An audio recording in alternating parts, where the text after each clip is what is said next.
All right, so we're back here on Couch Coach Live, a Wednesday night under the lights. StreamYard, hey, we survived this. So, shout out to them to get it all resolved. But we are here, back here on a Wednesday night under the lights here. Well, not Wednesday. This is actually Thursday. Right, Ugh. right, Yeah, that's what happens when you get your days mixed up. right, That right, comes with right. age. So, what's going on, Mal? What's up, man? How's everything? Things, everything. Everything's good. Just I, chilling, working and, you I know. know you're excited. You got your schedule and everything, the NFL schedule. So I just felt your grins on your face. Yeah. Yes, yes, I can plan the rest of my year, and that's the beauty thing about all this. It's like, Right, the NFL schedule came out yesterday, so now it's like, hey, what are we gonna, you know, what's gonna be the matchups to watch? So we got a great show lined up for you. We got a nice eclectic mix of NBA, WNBA has entered the Couch Coach Live chat this week. So we'll talk about the Boston Celtics advanced to the Eastern Conference Finals. Um, the Mavericks doing their thing last night. Can LeBron James be headed back home potentially? We'll kind of dive into that and kind of right. have a little fun with it. Why not? We'll talk about Caitlin Clark's debut on Tuesday night. And then we'll talk about the NFL schedule. We'll talk about a few components. We'll talk about matchups to watch and also international games. We'll also talk about the Netflix aspect of the National Football League. And I will probably warning. I probably will lament and be like the old man sitting, the old man get off my lawn type of thing because this is getting out of hand, and I don't like it. I don't, I don't like it. I'll wait. It's getting it's getting to that point. I'm sorry, but yeah, but we got a great show lined up for you. So what we're gonna do, we're gonna kick that intro, and we'll be right back here on Couch Coach Live.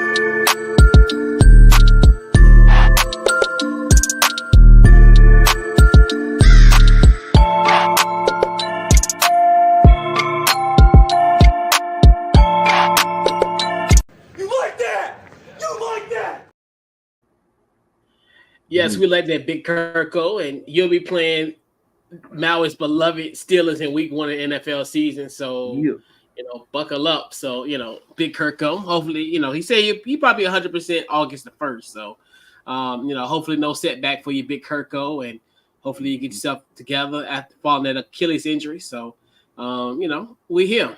So, we gotta talk about before we dive into the NFL and talk about the schedule release and all that. We definitely gotta talk about the Boston Celtics. So the Boston Celtics defeated the Cleveland Cavaliers last night by the final score of 113-98 as they advanced to the Eastern Conference Finals. This is their third Eastern Conference Finals appearance, and this will be their sixth Eastern Conference appearance in the last 8 years. What's your thoughts on just the series against Cleveland, and then I got you. and and just your overall thoughts going to the Celtics back again in the East Conference Finals? Well, bottom line is that they've been in the top four or top three team since really the bubble, even probably before that. So they deserve to be there.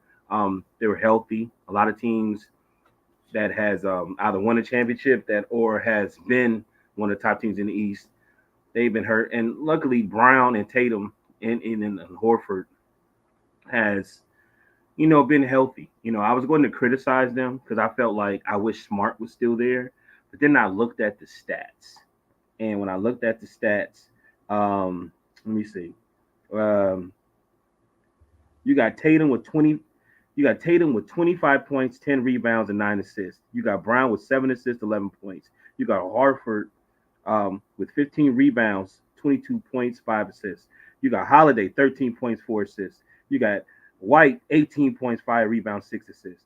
You got Pritchard, 1 rebound, 11 points. You got I think it's Cornette. Let's say it right. Anyway, 8 points, one Yeah. rebound, and you got Hauser, 4 rebounds, 1 assist, 5 points. So this was a team effort, and they out rebound. That's basically how they even won. They really just out rebound um, the Cavs, and it was like so. Then when I looked at the Cavs, Garland had 11 points. Morris and E Mobley, what I'm saying, got 25 and 20 and 33 points. They ain't have no help.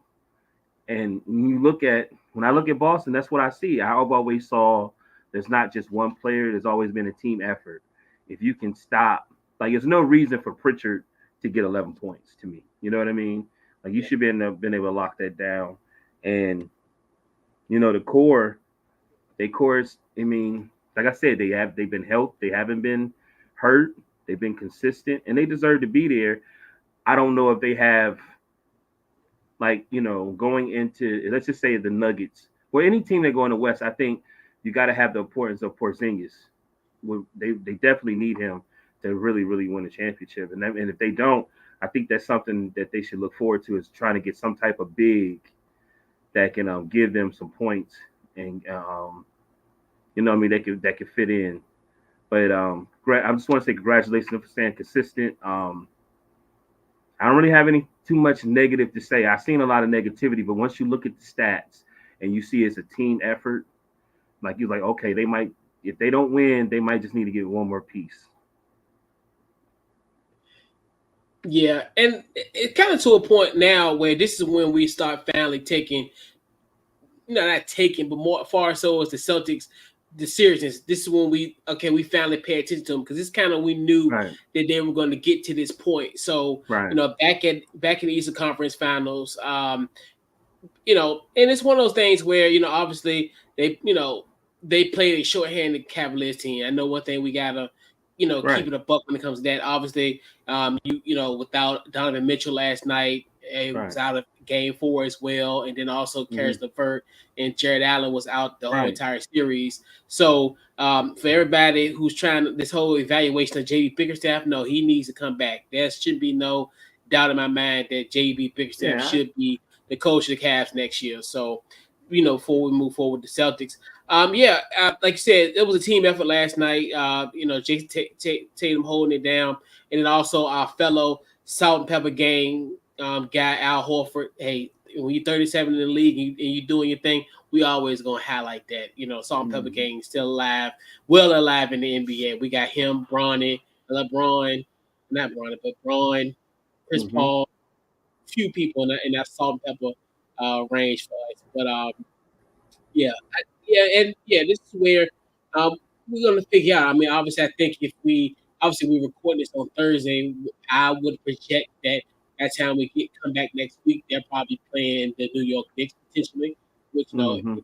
we got a game 6 tomorrow, so we probably more than likely it will be a Celtics Knicks potential Eastern Conference Finals. So and now they can get back to essentially what we thought they were going to be, here. And, obviously, once they get to this level here, these conference finals, that's when we will take this team serious as far as any type of, I'm going to say, we'll take it serious, but more so in the sense of we knew they were just coasting through the year. Because obviously, I think we kind of tempered the expectations that, I mean, they obviously was the best team record wise this whole entire year. They've been kind of rolling. But it's kind of one of those things where, well, okay, we'll wait till they get to the Eastern Conference Finals, wait till they get to NBA Finals before we really can essentially say anything about this team as far as from a positive standpoint. We know, hey, they rolled through the regular season, and now Hmm. as we progress to this round, see what they're gonna do. And it's another one where almost similar to like last year, where we hell of a job. You think we first year under our Hmm. guy, and then all of a sudden they lose to Miami, in the conference championship. So it's one of those things where what Joe Mazzulla's first year, but it's this is when we start really making. I say the the analysis, because I've been quiet about Boston all year because kind of like they need to get to this Mhm. point before we even say anything.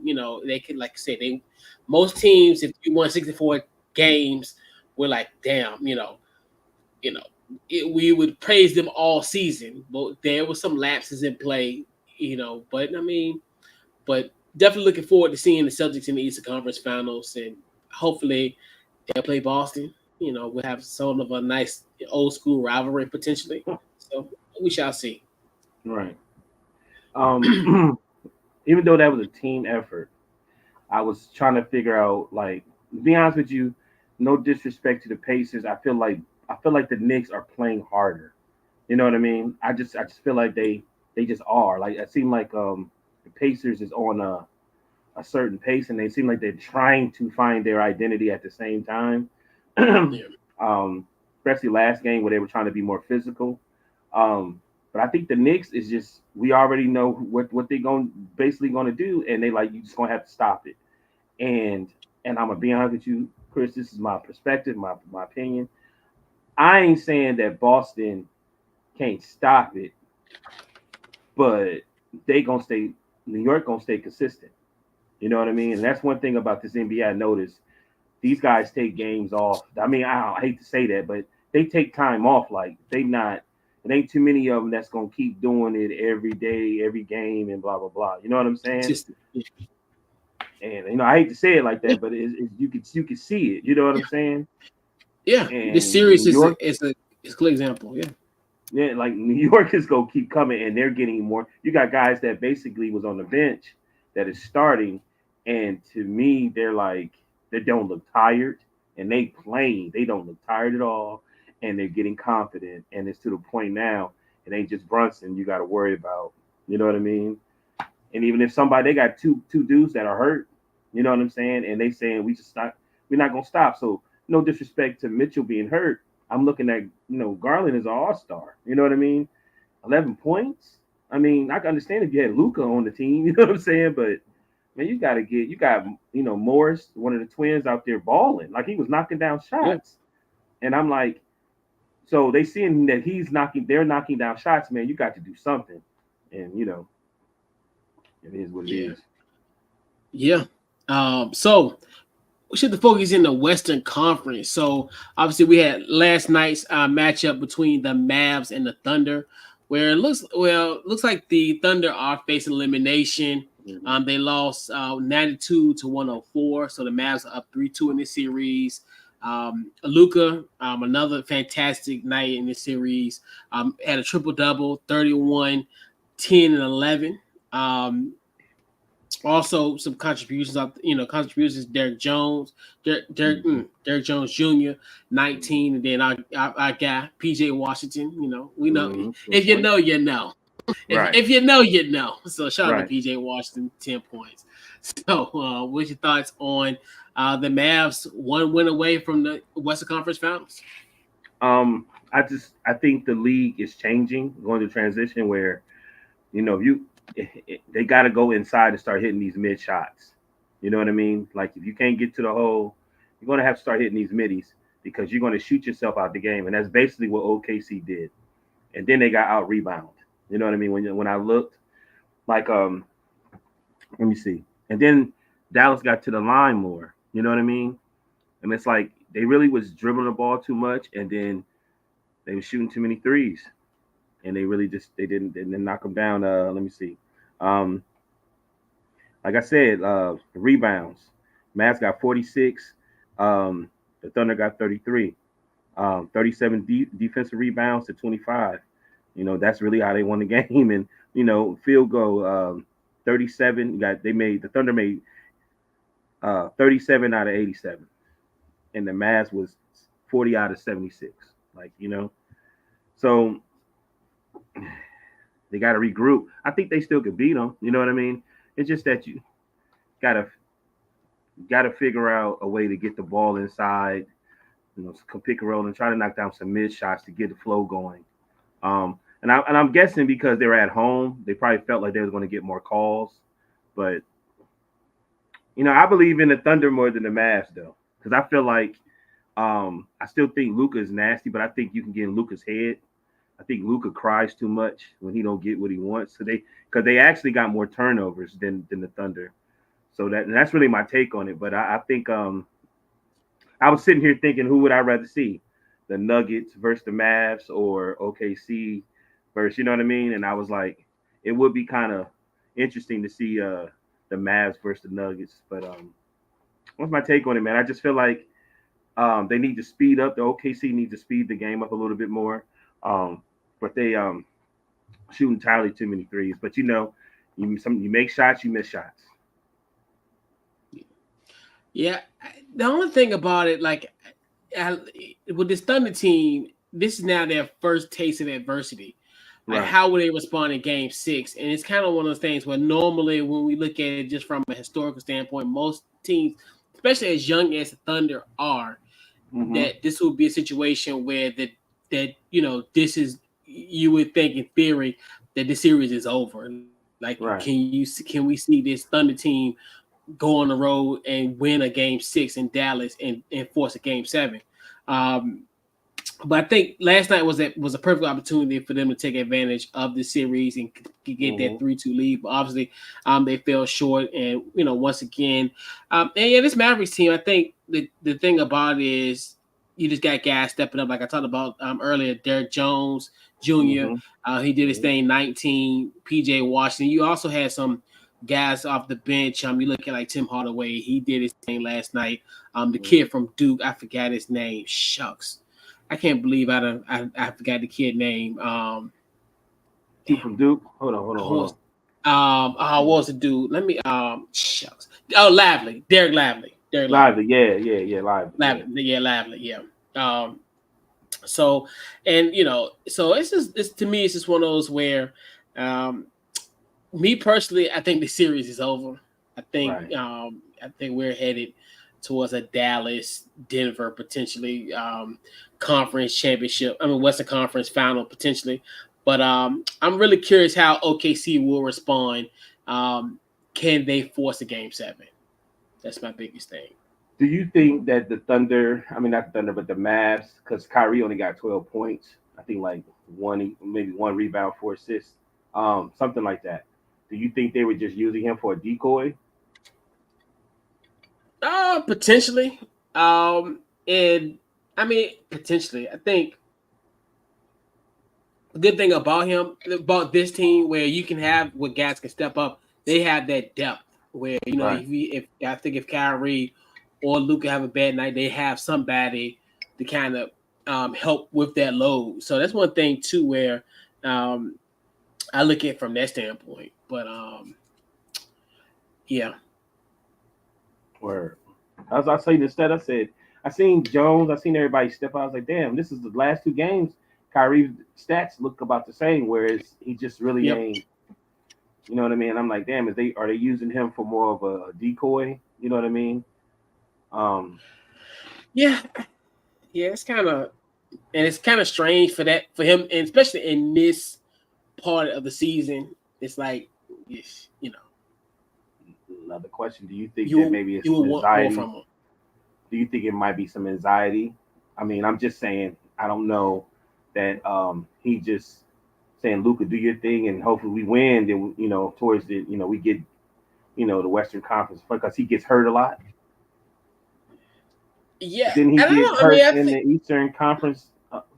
In the Eastern Conference Championship, didn't he get hurt when he played when for he the was with, Nets? he was, yeah, he was out. He was out. Well, did they make it? I thought, or the I don't think they semi. ever. No, when he was in Boston, he did. He was out when he was when he played for Boston. Okay. So I thought that he remember the year where I don't, I don't what's the think the name's Nets foot was on the line. make it. Remember Yeah, KD's foot was on his the with line. Walker. That yeah, and I think he had Was that? hit his knee or something like that. He went up for a rebound or something and came down. Yeah, but I think that was like the second round because I don't think the Nets Second round. ever Okay. made the Eastern Conference Finals that I can recall because they was only together what for 3 Okay. I don't or know two why. I years don't know because they were 19. who did I, the Bucks play in the Eastern Conference Finals that year again. uh, and that was what Was 2000. You it talking about the year they won the championship? You know about the Yeah, year it that the gotta be Bucks the won in yeah, it gotta '01. be the I year, mean, it's 01. bro.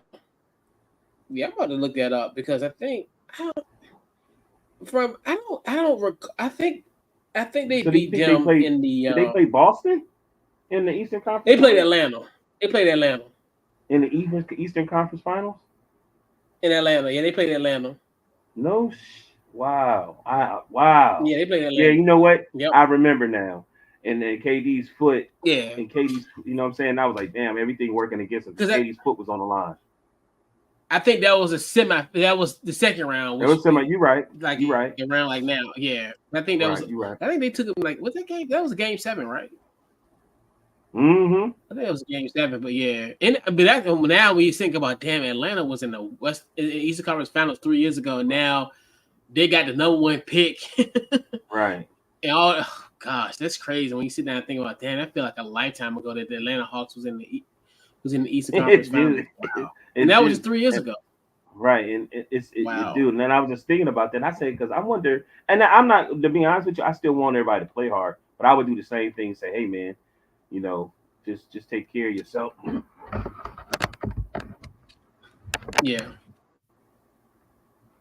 but yeah, that's crazy. That's 3 years ago. Wow, I'm still like in Right. awe. Like damn, how You the hear me, Hawks Chris? Hear me, have Coach? fallen. Yeah, I hear you. Yeah, I hear you. Okay, cool. All right. But yeah, crazy, right? That is All crazy. right. Yeah. Um, very interesting night in association on Monday. We had game 4 at that time was the Eastern Conference semifinal. Well, Eastern Conference semifinals. We had Boston and Cleveland. That was essentially game 4. And the game was in Cleveland. This was on Monday night. And all of a sudden, Lakers forward LeBron James is in front row with his wife at the game in Cleveland. That girl is Um, fine. oh, That for girl sure. fine. Mm-hmm. Shout out to everybody's crazy. What's your crazy? All right now. Clutch don't come get me. I like the podcast. So Clutch don't come get me. But anyway, so all right. So let's get to it. So what's your thoughts on seeing LeBron at game 4 of the Boston Cavs series? And conspiracy theory. Whatever. I have no theories. I didn't trip. I thought to me, I felt like you know he he don't get to do that much where he get to see a get to see a playoff game, and he got to do it. You know what I mean? Like I'm sure that was a ploy to get everybody riled up. And anytime you see him dealing with anything with another team, especially the Cavs, you start thinking blah blah blah. But he is not trying to go to the Cavs. Everybody, I want everybody to just throw that out the window. Did you prime example? Look at how his wife was acting when he was walking in. And did she look like she was excited to be there? Like she was like, oh my, like and so let me tell you something. It's one thing to be in Ohio, but when you see palm trees every day, it's different, ain't it, Coach? For sure. For sure. It feels different, B. So I understand it, and I get it, but I think he did what he was supposed to do when he came back. I think let me tell you what I think Bron really wants. Bron wants a parade in LA. I'm telling you the truth. I think that's one thing that he really, really wants. And I don't know if he's gonna be able to get it, but I know that's something he wants. And if you don't, I don't think you leave a team like the Lakers. You know what I mean? Unless it's something that's really gonna work for you. But that's how I felt. I felt like it was great for the NBA. The cat. I mean, I'm sure the fans was happy, but I really wasn't tripping off of it. Yeah.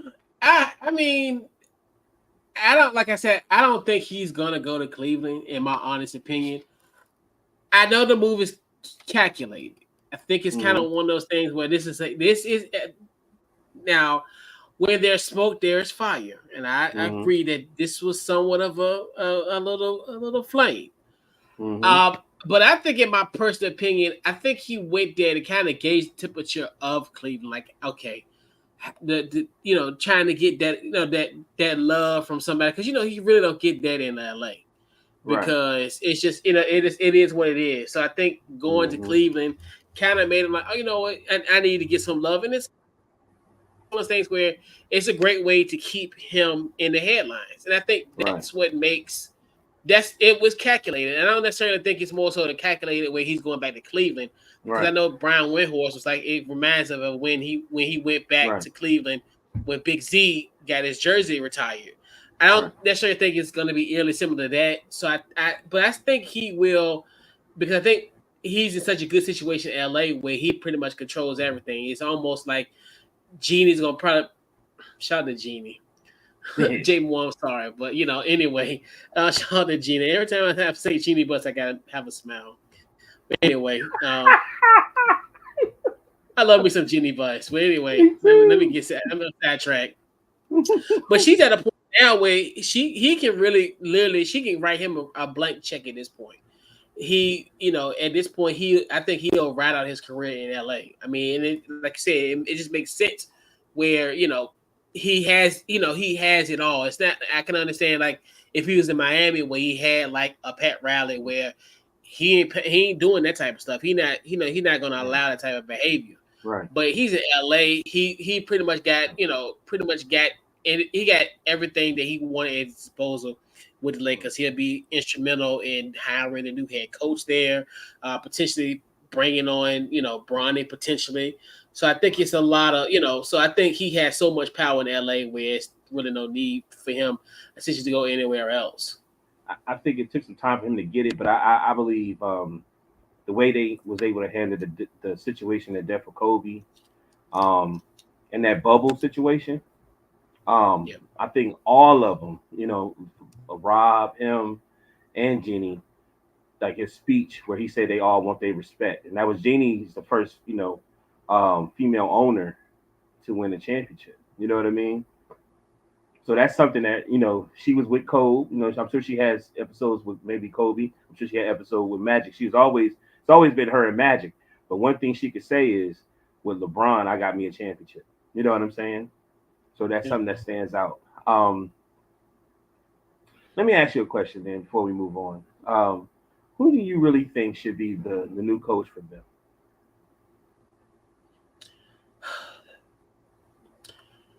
Okay. Who I if it wasn't a situation, I'm gonna put it this way, and I hate to kind of Hmm. be this anal when it comes to this question.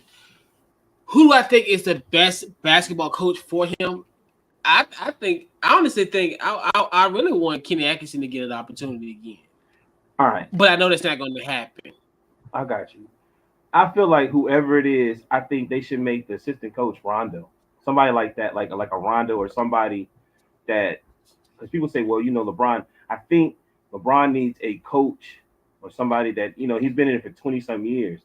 'Cause I think Kobe needed it too. We needed somebody that can motivate him and push him, because every player like that needed that. Even Jordan needed that. You know what I'm saying? He needed somebody that was on the bench or somebody that could break things down to him a certain way. Now, it might have been Phil, and that's understandable because Phil was a mental type of coach.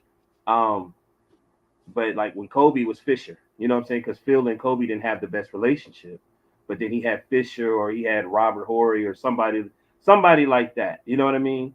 And when I look at the Lakers, I don't feel like there's nobody. When they won in 2020, he had Cousins, he had guys that was sitting on the bench that he could say something to, that he knew that he could respect. You understand what I'm saying? So like Yeah. like Hmm. even Frank Vogel got fired. I think Frank should have went and got Rondo and made him an assistant coach, because he could also protect Frank. You know what I'm saying? I just think Hmm. that's the one thing that's missing.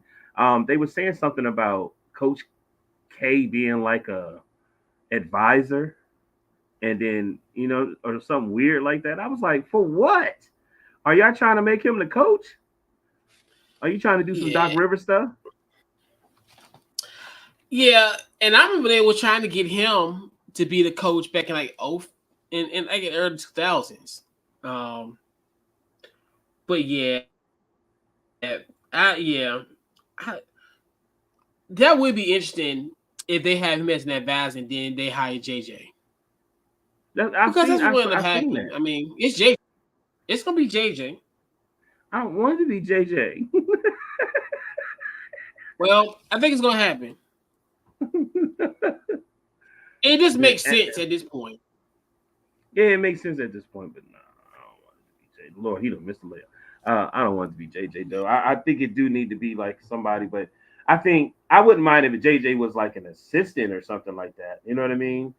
I don't think he should be a head coach. That's some Steve Nash stuff, some early Jason Kidd Yeah, stuff. You know what I'm saying? right. And then maybe you talk about maybe Jay Kidd coming. I'm like, why would he leave his situation to go to LA?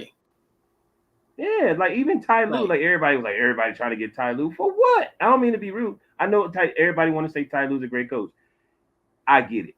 You know what I'm saying? But he only won one. You know what I mean? I hear what y'all yeah, saying, but I don't know. Anyway, I just thought to yeah. bring I that up. mean, yeah. I think he probably would be the best option if he wasn't available because they can ready sign him an extension. The Clippers ain't playing. They're Yeah. like, oh, they're gonna lock him up as far as financially. Oh yeah, they're gonna make sure they're like, oh no, you ain't. Nah, you going to Inglewood with us next fall.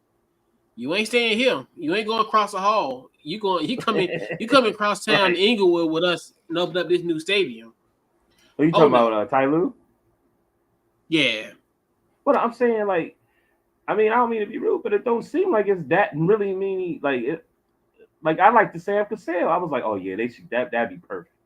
I said, I think that's what LeBron need. I think he need an old player that can talk to him a specific, talk to him and say, hey man, and a point guard at that. You know what I mean? That's another thing that's important. I mean, I mean, you think about it. You had former players. You had what's your boy that just got fired? Darvin. Darvin Ham Man, was ain't nobody one. talking about. Luke, Man, little Luke was one. come on, I Luke. mean, he Come on, got man. all. Don't do Yeah, that. yeah. He Don't do had that, Ty dude. That's Lue. not. Yeah, but Ty, he didn't get Ty Lue He had Ty fired. Lue before. Yeah, that was in I know, Cleveland. but I mean, I'm just saying. Yeah, but I'm saying he's had all these guys. So that's why But I'm like, it's to a point where it's just like, and he turned now. Mind you, Ty Lue turned that deal down. because they didn't give it. Because that's what I'm saying. Yeah, LeBron, I don't think LeBron. I think he has more power now. He didn't have the power back then. But it was one of the first time he never really says to coach that he won't. It was the first time I heard him say, Ty Lue is my guy. You know what I mean? And I was like, yeah, oh, okay. So he kind of saying he may want him, but I think LeBron is like yeah, this too. By him saying certain things, or the Lakers saying certain things, I think it's helping some of them coaches get extensions. Because I remember hearing that Ty Lue was supposed to be on the hot seat,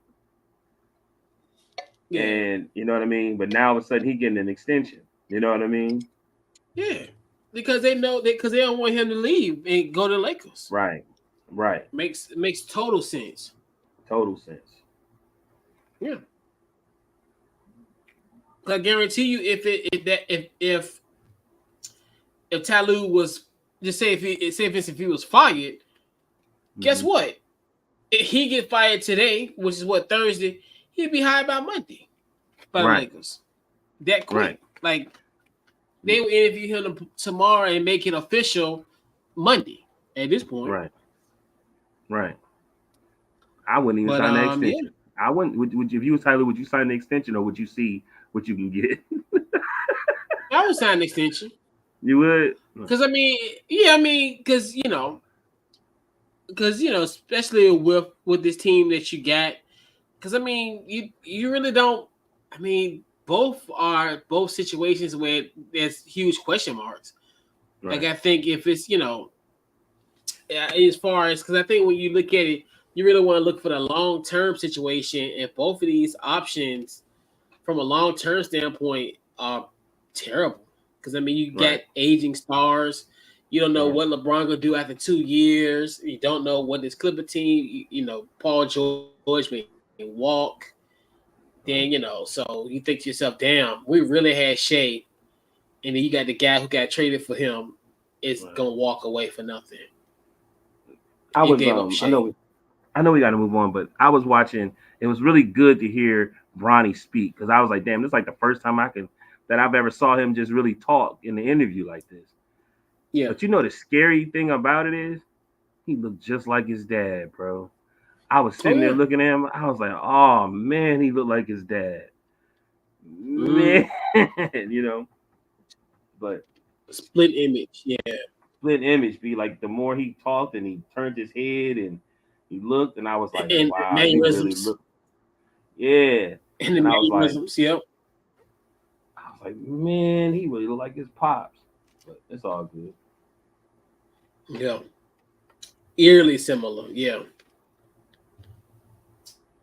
So we got to shift our focus now. Let's talk a little WNBA action.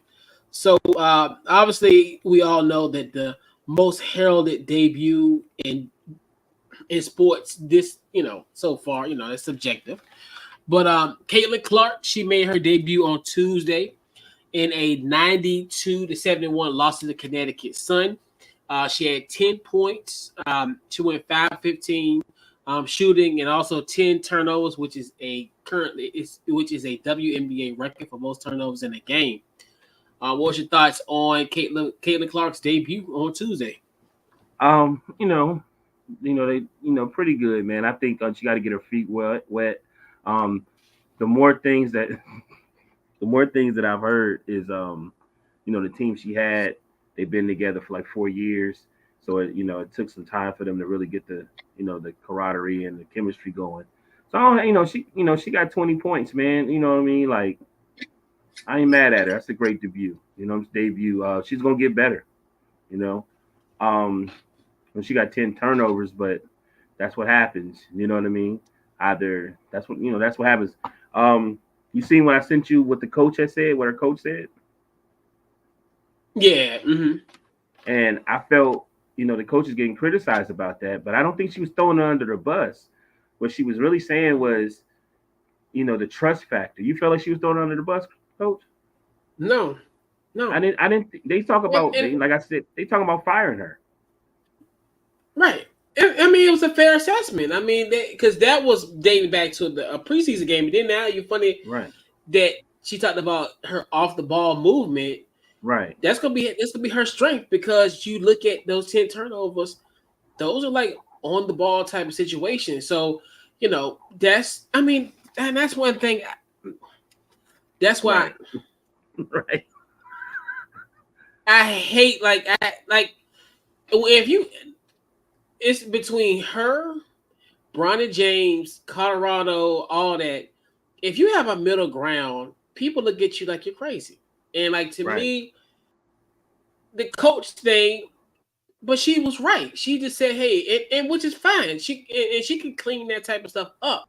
But it's like Right. everybody. Like, people were mad at Diana Taurasi because she said she's gonna, that's gonna be an adjustment. They got mad at Cheryl Swoops, and I'm like, y'all understand? They have played in the WNBA. Cheryl Swoops is probably one of the best basketball players in her Right. generation, so Right. she understands kind of what Caitlin Clark was. She was literally Caitlin Clark 30 years ago. I Right. mean, as far as when it comes to the buzz and because she was an integral part in that '96 Olympic team and that alone. Right. So it's so there's people that say it's she had a bad debut, and I'm like, I don't think it's a bad. It wasn't that bad of a She got game, 20 points. and I think she had 20 points, but she struggled. She struggled offensively, Mm-hmm. but that's gonna happen. That's what's gonna happen when this is her first game, and then there's a learning curve, and I think people have to fail to realize. Could you imagine playing from October to April? Right. Then now you're going to a new system. Within Right. 6 weeks ago, you were in the national championship. You Right. know, so now you fast forward. Now you're in a new team. You're in a new situation. So the learning curve is a little different. And I think she's going to adjust. And I mean, and a huge shout out to DJ Carrington. Anyway, if you know, you know. Right. She did a great job defending her. So I mean, and that's one thing where just temper your expectations. I still think she's still a great player, and she'll grow off of this experience. So it's kind of one of those things where you know she had for her debut, I think this is good. Like to me, if Right. you look at it from a standpoint of her continuing getting better, this is a Right. great barometer for her to improve. So I mean, if you that's the thing I hate about the whole Caitlyn Clark phenomenon, where it's like I talked about earlier, where if you say something like an honest critique, like you were saying about with the coach, Right. people thinking that, but that's like I hear that all the time. I hear Right. when and I don't even think it's a critique. Just showing her, hey, when you come off that ball screen, you got to make a decision quick, fast, in a hurry, and Right. it's not like how it was in Iowa. Like Right. it's a little bit different. Right. So I mean, that's just like anything. And even in my experience, they'll coaches will give you that type of intel. They will talk about certain things that that player should have done, or because I think he explained like as far as the shooting percentage. I think the guy asked a question about the Right. shooting percentage, and he said that's one of the reasons why, because she just has to be quicker off the ball That's when be it quick. comes to those Right. screens, and she's gonna get opportunities. She said she can get Right. opportunities. It's the preseason, so it's like Right. y'all act like she's like 15 years in the league, You and have an she's not. extraordinary when you have an extraordinary player that can do a lot, right? And then Yeah, they have to sometimes dummy themselves down, especially if they want to win, to get everybody involved. And what the coach really saying is like, look, all these players here are at a high level. You know what I mean? They all yeah, are top people. So you got to understand everybody is. So you're gonna have to unleash that extraordinary thing about yourself, but mentally you're gonna have to understand you cannot take your time. It's just like let's say you interview in high school, right? You used to interview in high school kids and high school coaches and local guys and blah blah mm-hmm. blah. So then you get an opportunity where you're able to go to interview in professional players, NFL, blah blah blah, and you're a local guy, but you're going up against CNN and all these other, Fox and all these people. I'm sure they tell you like, look, make sure you have Yeah, all your questions and this and you know what I'm saying. Keep it yeah. short to the point. Boom, boom, boom. You know what I mean? Or you may not get another chance. You know what I mean? Yeah. And I think it's a perfect example, and we get this especially like when it comes to quarterbacks, where you can have a situation where in college, hey, you might have been able to stay in the pocket for 5 seconds, for 4 seconds, Right, but in the NFL, that pocket collapses quick, and you need to throw hmm, within 2.5 seconds. That's right, all that to me. That's all that really was, and she will adjust. And that's the thing where, like right. you said, those comments, it's just like, and then even the guy who was talking, I'm like, I think that's a fair critique, and it's I think that's correct. a I coach mean, and that care she about will you too. learn. I hate to tell people Right, this. and I'm This is right. exactly what Phil said It's to Kobe coaching. and Jordan. He said, "Trust your players." It ain't the same words, but he was just saying, "I know what you can do, but you got to Yeah, trust the system and trust your players." and that's the right assessment. And that's, I mean, and that's Mhm. one thing too, where and she said she'll get the open look. She just need to decide when she comes off the ball screen, is she gonna shoot it? You Right, know, because she said she would dance. It's like almost like the analogy what I say about the quarterbacks. You had the quarterbacks, they drop back, they go in, they hmm, dance right, just like she do. But right, you can't dance coming off a screen like that in that, especially when it comes to in a W. So it's kind of, I mean, like you said, you can. I mean, that's the thing about this whole. And you start to realize a certain subset of people who are fans for like the fanatical people who if you say this type of take, it's almost like you are hating on them. I'm like, no, it's an right, honest critique, and it's coaching. That's what right, coaches are for. Like they shouldn't say it out loud. Well, I mean, y'all made it like. I mean, it's honestly. I tell you, if I didn't listen to that video and I just read the comments, you would have thought she right, would have said, "Oh yeah, she sucks. She's horrible. Like right, she can't shoot for crap." Like, right, hold on. She didn't say any of that. Because that's why I right. kept on was like, all right, I had to listen to it twice because I'm like, what's the No, critique? I watched this person and then like what's weird? Coach really didn't even have to. She could have kept it short and said she'd get better, but she gave you something to write about and something to look like, man, don't worry about it. I'm gonna take care of her. I'm gonna bring the greatness out of her and let her know, like, look, this is what I'm challenging you for. And it's gonna make her better. And that's what she's supposed to do. You're And right. I hate to say that. from Right. what I've been learning with this WNBA, like they still got somewhat control of the league. You know what I mean? And so they still teaching and training and coaching and training and helping their players. So Yeah. and that's great. If I was I know that she's professional, but if I was her father, I'd be like, man, that's great. You know, that's what you want. Right. But then y'all don't get on her father and tell her that every time she be whining and he told her to shut up. Right, One game in the NCAA tournament. I'm like, but right, y'all, it's like, but it's right. right, Like, what right, are we doing here? right. I'm like, and that's the thing. Like, right? Like that's why I don't understand this almost cult like following when it comes to her, and then like the don't be a Cheryl shirts and this whole hmm thing of hating on Diana Taurasi, and I'm just like, Yeah, I, I, what do y'all want? What y'all want? I don't think Caitlyn even want any. The bottom line, they trying to babysit her, and I don't think Caitlyn want that. It seemed like Yeah, Caitlyn seemed like she wants the challenge. They've been doing it since her and Reese, and like we not here to talk about that, but I think it's kind of messed up that they're not. I would be promoting both players because they got the Larry Bird and Magic thing going on. yeah, And they not really doing that. People. And that's just show that's really great loyalty that you guys are bringing in loyal fans to say, hey, y'all didn't get a chance to see Reese, but more on what I'm saying is, um, when everybody was complaining what Reese did, you didn't hear Caitlyn complain about it. Caitlyn like, all right, bet. You know what I mean? Let's go.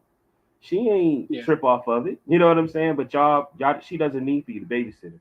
She a professional. She a dog. She got her respect. You know what I mean? Yeah. All the other players, they respect they love each other. They respect each other. They gonna play together when they play. You know what I'm saying? Olympic teams or whatever. So you don't have to let's bring the best out of her, man. And that comes with criticism. Yeah, yeah. And that's the thing where it's but and she'll be fine. I think that's the thing about all this. It's just like and then even and they great ratings. I think they went over 2 million, um, Right, 2 million on a Tuesday night on cable. I think they right. said this is their high. This was I think their highest rated game since like 23 years ago. So I'm like, so it's great. Like we the W's in a great space. For you to hit 2+ million views on a Tuesday night sandwich between the NBA playoff game and NHL playoffs on a Tuesday. I think Right. you're doing it. I think that's a hell of a feat. I know a lot of people like that's I nothing, but I'm like it's something. It's huge. and so that's Tuesday. So that was if you didn't have cable, you had to watch it on the WNBA app, right? 'Cause Yeah, you can, or yeah, I think you can watch on WNBA app. I mean, somebody I know, Yeah, I was watching playoffs, and they were like, they didn't want to watch it. They wanted to watch, the game, and they was like, man, the only way they say I could watch it is on the WNBA app. I was like, what? They couldn't even, you know what I mean? I was like, come on, yeah. I think they WNBA. did that with. I think they did that with the Sky. I think they had like their preseason game. I think was on there because they got a few options. You got like I think they got games on Amazon, Right. Ion. I've never been on Ion, and I know the WNBA app because I know I got an email about Ion app about the games on Friday nights on Ion. So it is what it. No, I'm serious. Great Yeah, segue. it's like a C. No, it's like a CBS type of app. Yo, Like kind of one of yeah. those. It's a yeah, and That's not what yeah. I'm laughing at. So I'm laughing another about one. because Yeah, I where know. we about to Yeah, go. we're gonna That's go what there. I'm Yep. Yeah, laughing we're going right ahead. Yep. Yep. So yeah, because you look at that. That's another league that now has multiple apps and what have you. So we'll talk about moving on along now. So we're going to talk a little bit about so the NFL schedule was released yesterday, but we had some leaks throughout the entire this whole entire process. So one of the things that came out prior to yesterday's schedule release, and I know there was some rumblings as far as them not announcing the Christmas Day games because they was trying to settle who was going to get the Christmas Day games. And there was a rumor that Netflix was going to have they were going to have the Christmas Day games, and that rumor was true. So Mm-hmm. Netflix will be the home of the Christmas Day doubleheader this year. So this year you'll have the defending Super Bowl champions heading to Pittsburgh on Christmas Day at 1 o'clock, and then we also have in the 4:30 window we have the Ravens, the boys from the Avenue, going to Houston Right. on that. So the NFL did strike a deal with Netflix, so it's a 3-year deal up until 2026. So in that agreement, Netflix will broadcast at least one Christmas Day game in 2025 and 2026. So your thoughts on Netflix and Christmas? What you got? Um, I love it. I love it because I mean, you know me, man. I'm an Akron boy, so when it comes to Christmas Day, me and my dad, that's his birthday. We trying to watch Bron, but the NFL is making moves. I just like the fact that it's on Netflix. I feel like Netflix is basically that almost everybody don't have cable anymore. So I'm just like, wow. I'm just Netflix doing their thing. I'm excited. I like Netflix better than Peacock. I mean, I don't like this, in my personal opinion. Even though Really? I'll have Netflix. Whoever house I'll be going to for Christmas has Netflix. So Right. I still don't like it. I don't like it because just the whole thing of, once again, it's another one where we're having these exclusive games on these exclusive apps that used to be on regular television. This either would Hmm. be you would assume either Fox or CBS will pull these games. So you had Right. one game like last year. We had a game on Fox. I think it was Fox and CBS last year, where you can just watch it on regular television. You don't have to have cable. You can just have your antenna and you can watch a football game. I don't like this. And I think this start, like I said, it's like we talked about it in January. This whole thing with the Peacock exclusive game. Now, all these streamers are going to have these exclusive games, and it's going to get to a point where, I mean, it's like it's going to get to a point where, I know we can say, oh well, $6.99 for Netflix with the ads.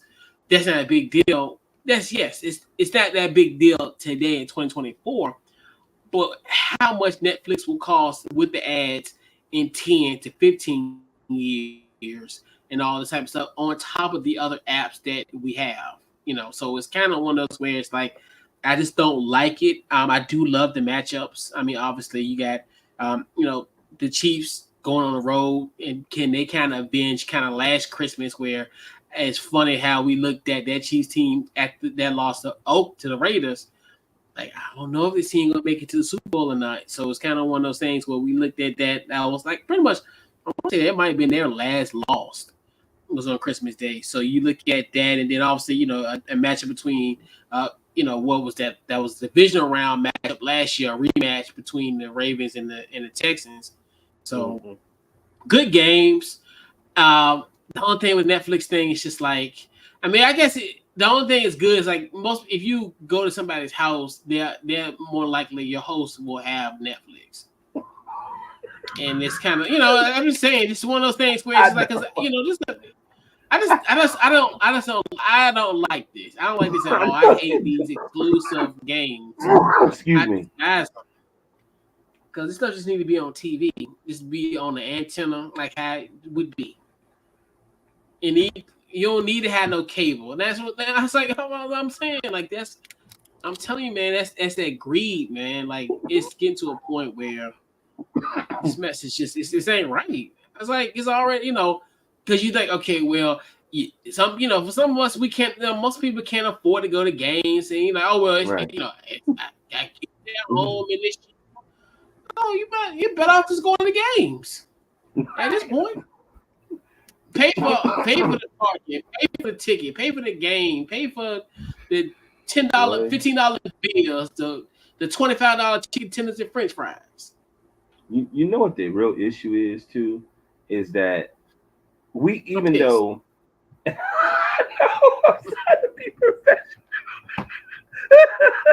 So from excuse me, from for me, I feel like with my age, you're younger than me. Um, then there's people like my brother's younger than you, right? And then you got like go towards my Yeah, daughter who's 17, and yeah, after her, they not even gonna know what cable is because majority of the people, it's like 75% now. They don't yeah, even have cable; they just have internet. So a lot of people who's doing comfortably might have the best package with Hulu, which is getting everything. yeah, You know what I mean? And then um, blah, whatever else. You know what I'm saying? And so they not even going. I understand what you're saying because I remember that too. Everything was on regular TV. I yeah, remember having the box that was like this, and you got basic cable, and you got one HBO, and you yeah, got one ESPN, and you go click, click, click, click, click, click, yep, click, click, click. You know yep, what I mean? yep, And you was good. You got everything you want, and like this, like it's just that. And the reason I'm saying that is like they once they got like the Xboxes and they got like the PlayStation 4, especially the PlayStation 4, I felt like everything is through that PlayStation 4 now. You know what I mean? yeah, And they was just watching apps. And then when the 5 came and the new Xboxes, they really didn't deal with cable no more. They just got Wi-Fi. And they didn't watch cable really anymore. They was more or less watching stuff on their apps.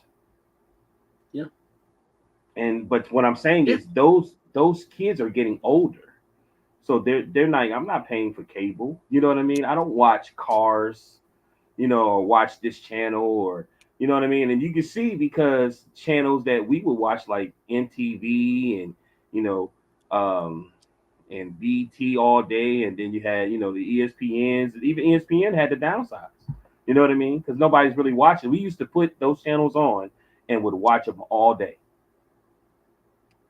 and it's not like that anymore. yeah, yeah, And they yeah. tried to And let me, stretch it out. They tried to stretch it out by having DVRs so you can record it. Remember that?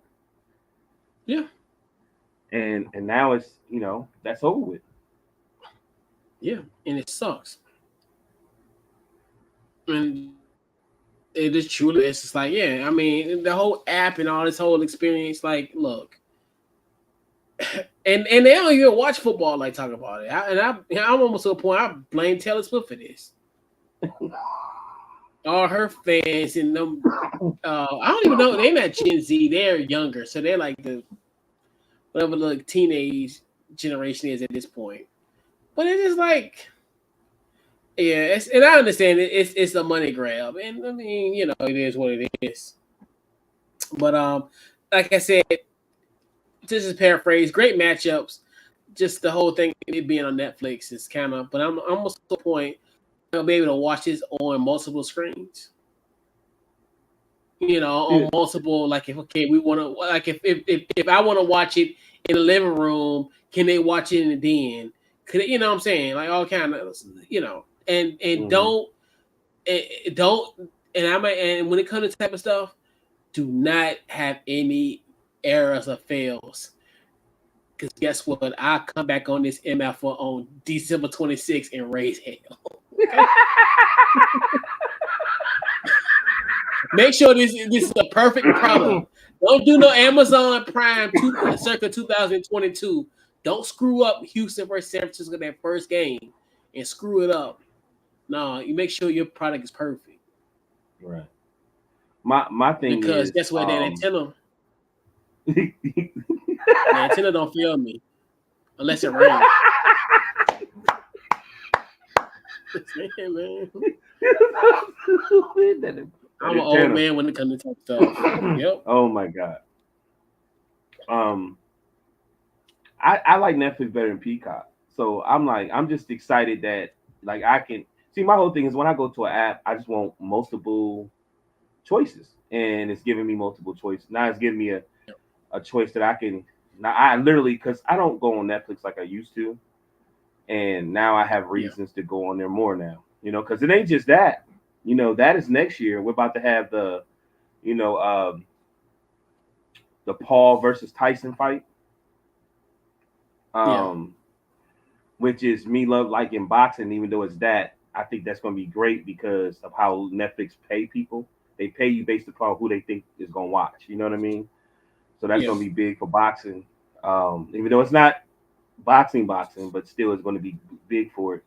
And then for WWE's coming next year. You know what I mean? Yeah. So it gives me the reason to Yeah. look at Netflix a little bit more. But you don't Yeah. like And it. Peacock does kind of, I don't know, to me it's so scattered.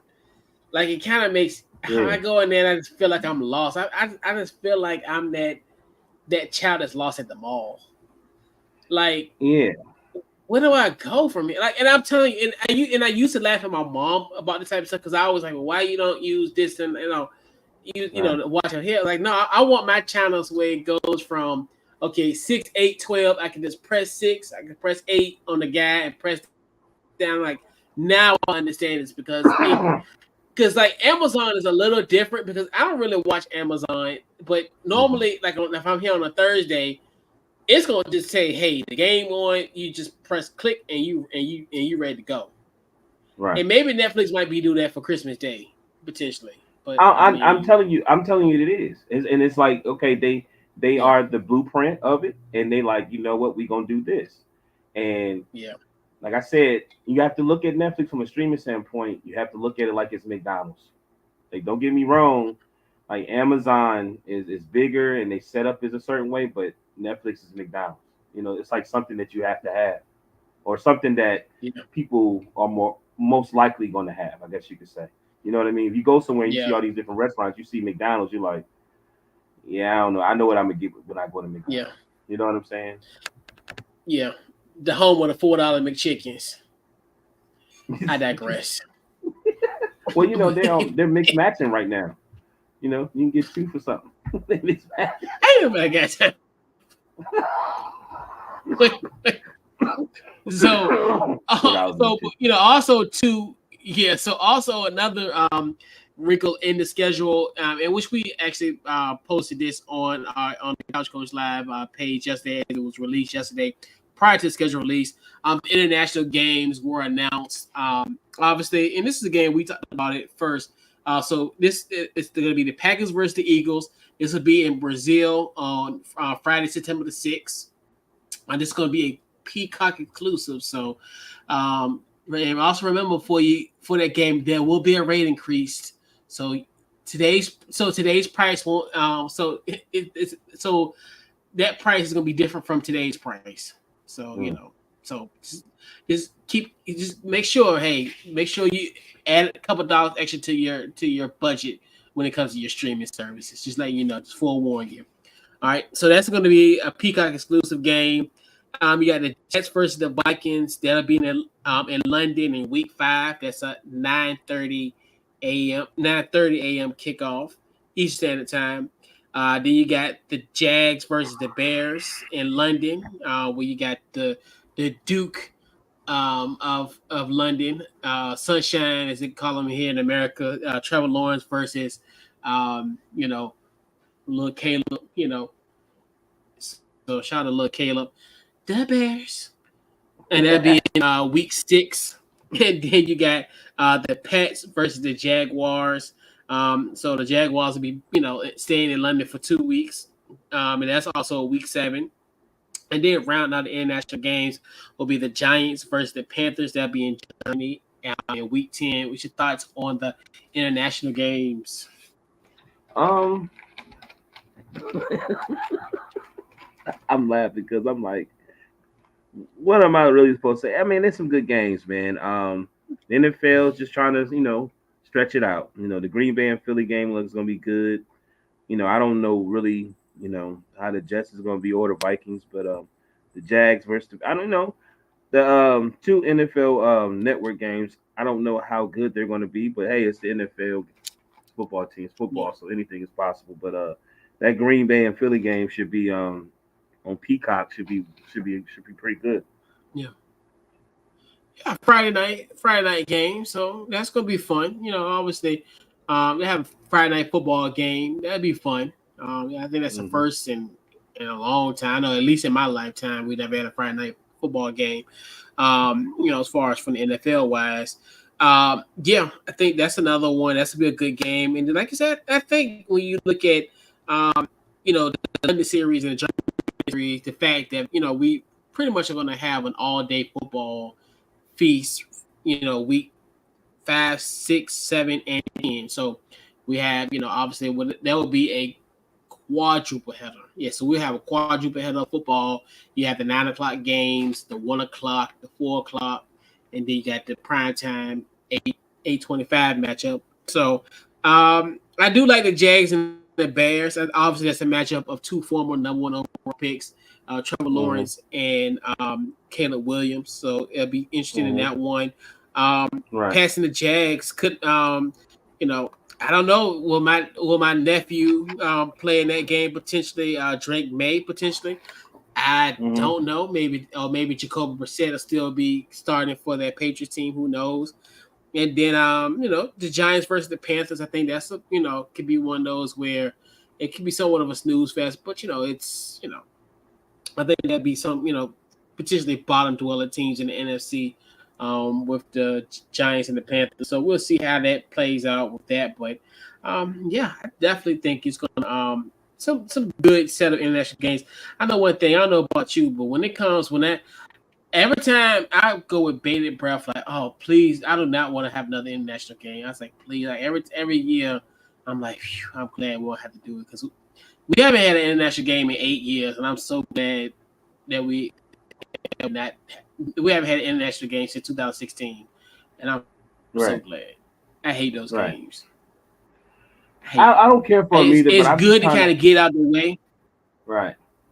That's what I see. So I don't either, but it's I just try not to be negative and understand that the game was getting bigger. You know what I mean? Yeah, yeah. I just hate it because the last time when we played Cincinnati, we tied, and I'm telling you, that was probably by far the most stressful game I ever had in my life. It's weird.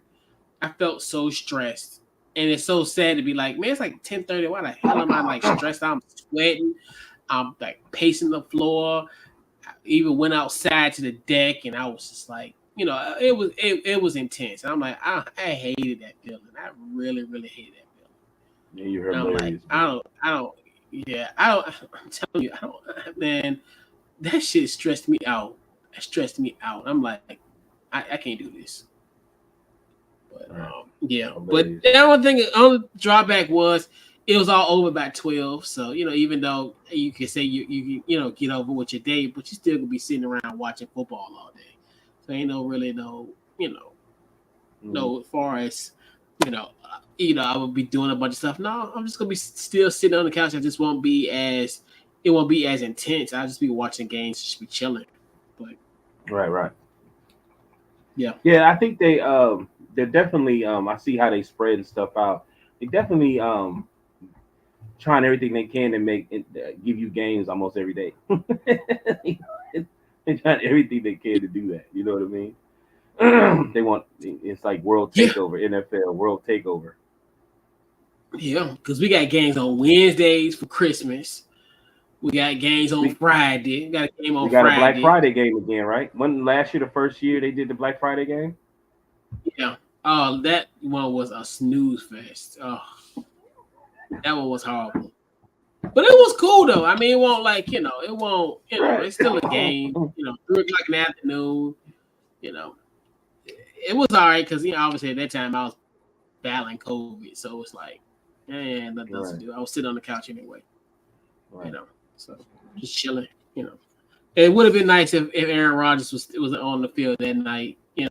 playing The things of that playing the nature Dolphins. messed it up. I got you. Yeah. Yeah. But yeah, I know. And that's the thing about it. So I'm gonna go into our top. So obviously last night they had the full reveal of the schedule. So all the leaks that we had prior to it was all revealed. And obviously we'll talk about our top 5 games to watch, which brings me to our to SeatGeek. So head over to SeatGeek.com. Use our promo code CouchCoach. Get yourself $20 off your purchase for your first time. So, and obviously tickets are available now. So I know we're gonna probably talk about some games that a lot of people really want to go and see. So hey, why not get those tickets? And use the promo code CouchCoach. Get yourself at least $20 off. Hey, that's a price of maybe a beer or an entree in the game. I mean, hey, save that, and with that concern. So, Mal, what's your top 5 games to watch this NFL season? What you got? Oh man, I was looking for certain games, especially dealing with the Mm-hmm. drama from last year, and but damn, I was trying not to be biased, but I couldn't help it. So, first game, week 2, Pittsburgh versus Denver. I said Russell Wilson's big payback game.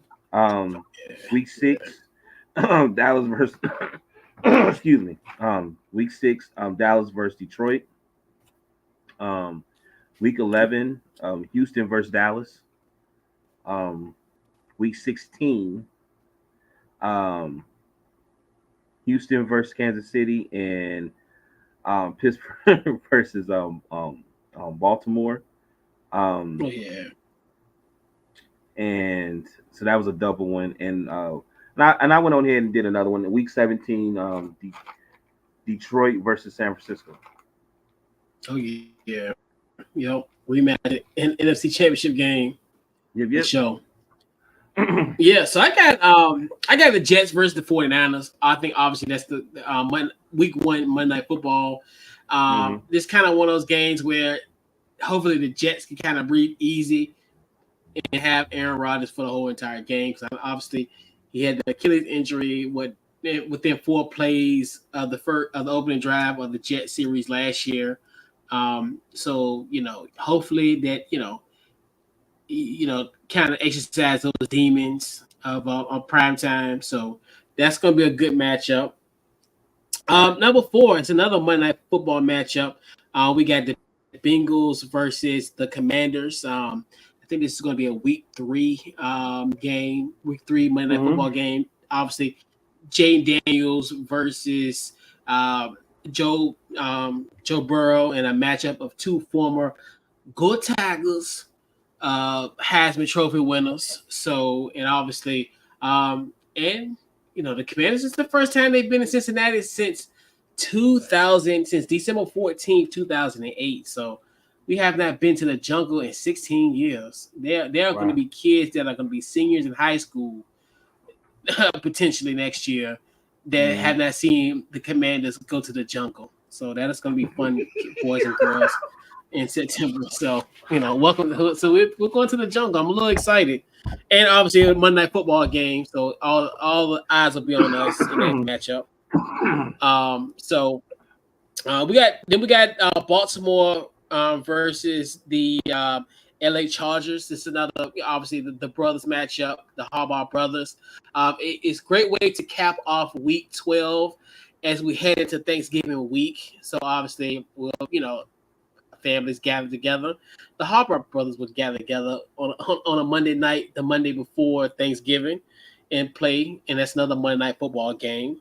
Then I got the Ravens versus the Chiefs, the opening matchup. Obviously, we just want to see, this is a rematch of the AFC Championship game, just to see kind of what will the Ravens do on the road? What will the Kansas City Chiefs do? And now it's to a point now where the microscope is going to be huge for them, because obviously they're going for an unprecedented 3 consecutive Super Bowls, something that's never happened in the NFL's illustrious history. So obviously all eyes are going to be on Kansas City Chiefs. It's the first set of eyes we'll have on this team, and obviously we'll all watch on September the 5th when it all goes down. I think the number one game to watch could be Kansas City versus San Francisco. It's a nice Week 7 matchup. I think that's a 4/25 October 20th matchup. I think. hmm That's going to be a rematch of last year's Super Bowl, where it's curious how both these teams will be after essentially 6 games into the regular season, and see what these teams are all about, and just um, it's definitely going to be interesting, and it's another one of those matchups that it may, San Francisco may can get a little get back, but it still doesn't, still not the sweet revenge that you would want as far as on this stage, beating a Kansas City in a regular season game versus losing them in the Super Bowl. So, yeah, but yeah, this is gonna be a very I cannot wait. This is we're like about less than 4 months away from the regular season, 3 months away from the preseason. So, yeah, it's gonna be fun. Right. It's gonna be So you got extreme. any you got any games to look out for besides the ones that you picked? I got one. Uh, I know we talked about the Christmas Day game. I Hmm. think Texans and Houston. I think that's another one where I think they could be jockeying for position, playoff position at that time. Cause I think that's what week 16. I think so. Hmm. No, it might be week 7. No, I think it's week 17. Yes, week 17. I think yes, week 17. So yeah, I like that one. Let's see. I think um because I like the Eagles and the Ravens. I forgot what week that is. That's gonna be a good matchup. We have Lamar versus Jalen Hurts. I think that's gonna be a good matchup as well. And then obviously, um, Washington going across town to play the boys from the Avenue this year. So Hmm. it's gonna be fun going to Baltimore and and getting our lick back. You know, Something and let interesting. people know that there is a rivalry.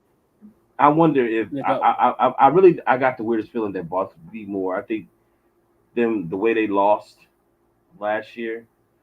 I'm curious to see how they're going to be this year, and that's just me yeah, because how they I gonna felt bounce like they back. might have lost. I felt like in that playoff, I don't know. I felt like they might have lost something. I don't know why. I just feel Yeah, like they were so dominant, and they like, man, this team could be something special, and then like it in that when you supposed to do it, you didn't do it. And I'm like, okay, now you got your MVP on me. Like, but week you're right. 7, Green Bay versus the Texans. Um, I think Yeah, that's going to be a pretty good. I think that was going to be a good one. I think Houston is going to be one of yeah, the like teams you to really said, pay attention to. yeah, and that's I'm curious as far as will CJ Stroud have a sophomore slump. I'm really curious if Right. he will use that momentum into his rookie season and potentially there and then and, and I hate kind of bringing it up, but it's one thing and there's only really reason why I bring it up because of the past. How him and Stephon Diggs will coexist. Mm, Will that be a perfect marriage? Because I mean, we've seen it. We've seen the good parts of a marriage between him and Case Keenum, and then that kind of faded, and then obviously him and Josh Allen, that was right.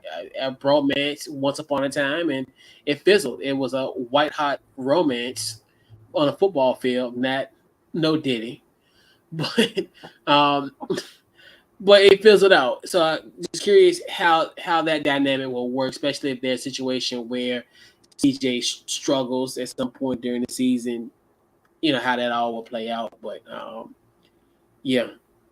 So hopefully he doesn't have a sophomore slump, but they're another team that people are really looking at. Like, and I think, like I said, that goes back to like that Christmas Day game where this could be a situation where they're jockeying for position in the AFC, where and like you, and even going back to your point about Baltimore, where this was probably the best opportunity for you to knock down the wounded animal that was the Kansas City Chiefs. This was a Right. perfect opportunity. I think now they're starting to kind of get themselves kind of back and footed. There's still some drama, obviously, what they're going to do from the wide receiver position, but because I'm assuming probably more than likely, I don't think Rasheed Rice will be playing football this year. I know they Mm, said it's potentially with what happened with the accident, the car situation. mm, Then on top, and they said then he might be missing half the season. Then his whole situation, I think about a few weeks ago, where he had an altercation at like a nightclub or something, and he assaulted somebody.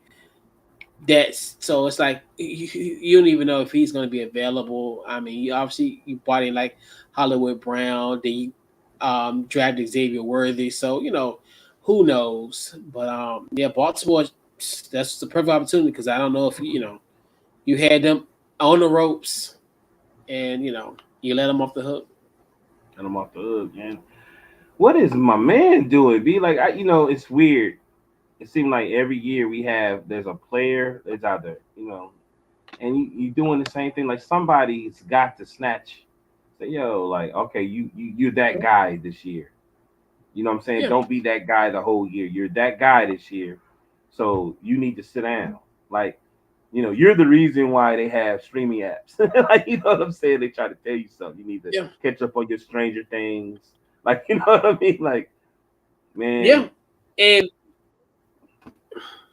And unfortunately, he had a perfect example. And I think Keyshawn talked about a situation. He had Henry Ruggs. I think Henry Ruggs is a cautionary tale for anybody, not just for an NFL wide receiver standpoint, but just from a, hmm a human standpoint, where if you don't essentially learn from that, where you got a guy who had the world was his oyster, and then he had the incident, had one incident, one failed judgment that landed him in jail, and potentially probably never play football again, potentially. So and then even amidst all that, a life was lost. So right, man. Like, that's something and that this he got to every live for the year. life with that. Yeah, it's all that, and that's why I'm telling you, I wouldn't say I'm on some like paranoid, like a paranoid person, but I'm telling you, after summer OTAs, like after maybe like the second, what's it, like either the second or the third week of June. That's usually when it all hmm ends, and then you had that 6 week dead period between the second or third week in June until training camp, which is mid to late July. Because I always be like, it's gonna be some knucklehead that's gonna do something in that 6 week period that's gonna just potentially mess up his career. Right. So I'm always like, that's when I always be thinking, okay, it's gonna be a quiet summer. Nope, something gonna happen. Something gonna It's end like, up. Somebody gonna end up doing something and that's it's gonna end almost up like being, it's like they be bored or something. You know what I'm saying? Like, what are you doing racing on the highway? And what I mean, you can rent out. You yeah, got the bread. You can rent out a track if that's what you want to do. Like, just doing too much, man. yeah, Like, and it's hard to do and that type of stuff now yeah, because there's cameras everywhere. yeah.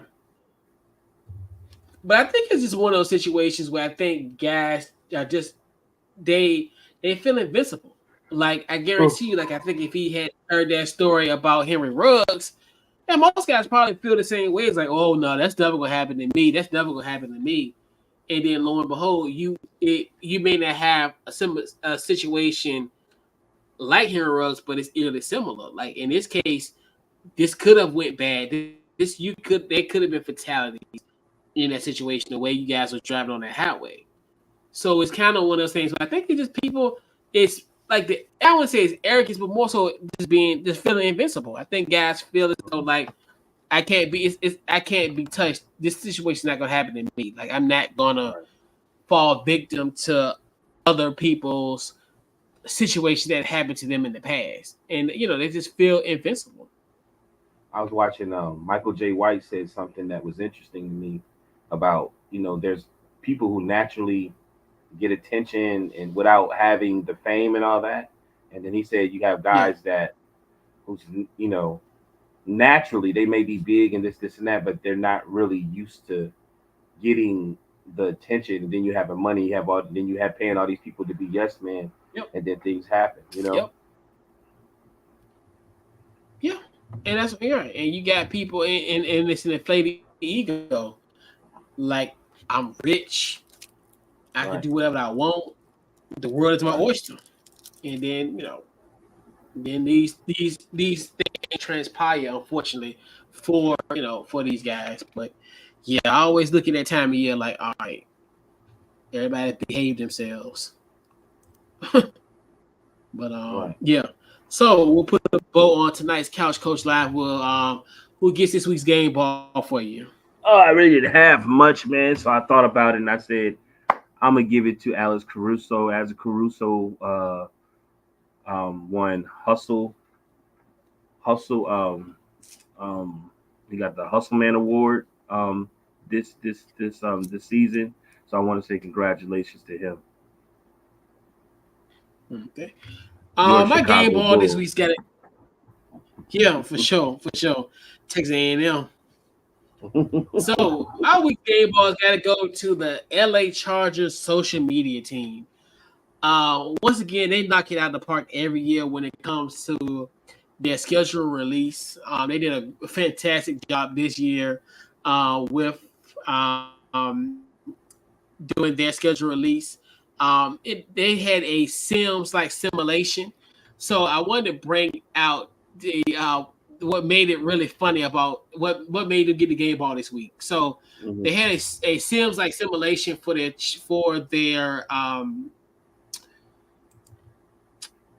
schedule release. So this is a picture of Harrison Butker. Now I don't know if as far as if anybody hasn't heard the controversy behind him. He spoke at a college graduation last weekend. He pretty much was telling the woman at that time, "Hey, you know, basically, it's great for you to get a degree and all, but your job is essentially is to be be a woman, cook, clean, provide for the family in that aspect, and birth children." So the Chargers in their closing credits for their schedule release, they had the simulation of Harrison Buckner cleaning and cooking. So they did a great troll job on Butker, but so there. Shout out to the LA Chargers social media team. I swear they do not miss. They do such a phenomenal job with schedule releases and kind of doing their trolls. I know one time they did. I forgot when we played them. I think like 3 years ago. They kind of clowned us, but it was funny though. It was all in good fun. But you know, Mhm. shout out to the Chargers social media team. Right, So right. before we head on out, what's your final thoughts in social media? Oh man, great show. Can't wait to next week. Social media is Deshaun Morgan Facebook, DT Morgan 78 Instagram. Um, get ready for this Western Eastern Conference, championships. Yeah, for sure. Yeah, once again, another great show. Yeah, so pretty much social media, Facebook, Twitter, Instagram, under Couch Coach Live. Check out the Couch Coach Live podcast anywhere you get your podcast, Apple, Spotify. We're there. Also check out the website, couchcoachlive.com. And yeah, that wraps it up for this week. And yeah, like you said, once again, basketball's, getting ready for the conference finals, all that's concerned. So yeah, man. So this wraps up this week's Couch Coach Live, man. We'll catch you guys next week, and we are out. You're welcome.